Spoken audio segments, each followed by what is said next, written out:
set je bio, eto, sat i 44 minuta, delovalo je da si na konocima više puta, da samo što se ne slomiš, ali ti se nisi slomio i to nije prvi put u karijeri. Da.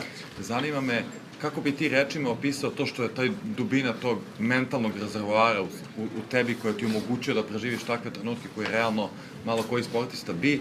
I drugo me zanima, da li, možda je nezahvalno da ti govoriš o tome, ali da li sebe smatraš sada jednim od najvećih sportista svih vremena?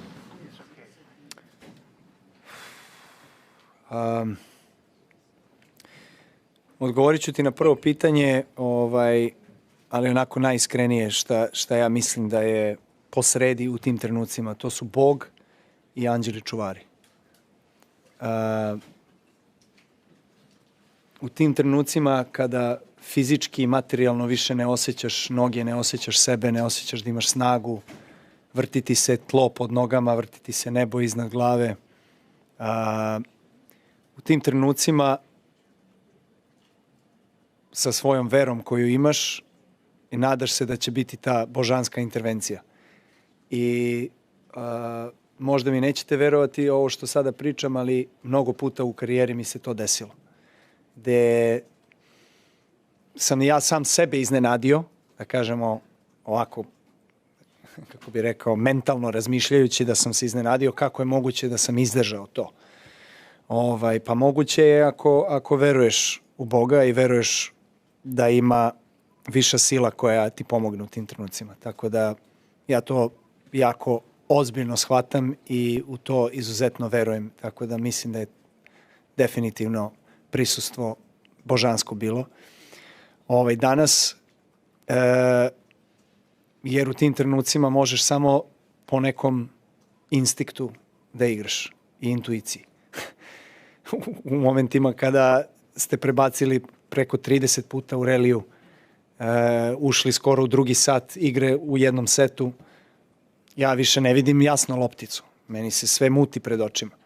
Mislim, teško je to opisati za nekoga ko nije u mojoj glavi pa ne vidi i ne osjeća te stvari. Ali to su stvarno, znači, došao si do neke krajnje tačke fizičke iscrpljenosti. Eto, to je danas, ja mislim da je ovo možda i najteži set koji sam odigrao u životu. Mislim, u ovakvom finalu, u ovakvoj prilici, da kažemo, i okolnostima igrajući finale Grand Slema. Tako da, pogotovo sa njim koji je,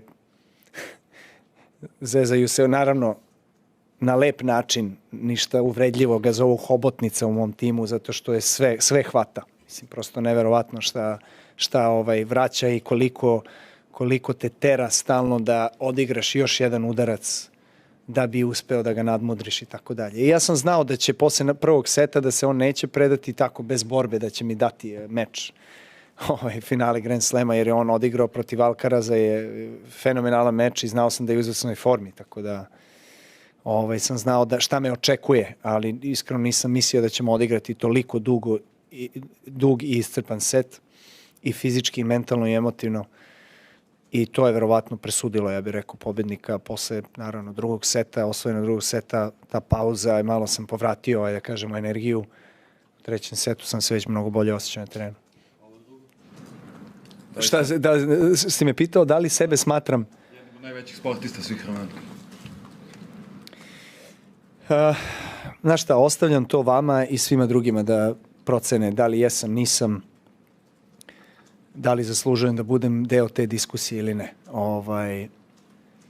Činjenica jeste jedna, a to je sigurno da nisam iz Srbije, pre mnogo godina bi već bio dignut u nebesa na sportskom nivou, da kažem ovako internacionalno, pogotovo u zapadnom svetu.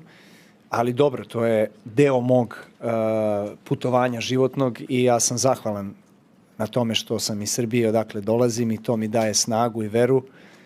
I time je sve ovo što postižem još slađe, još lepše i još više ispunjava. Tako da, eto, vi pišite ono što mislite.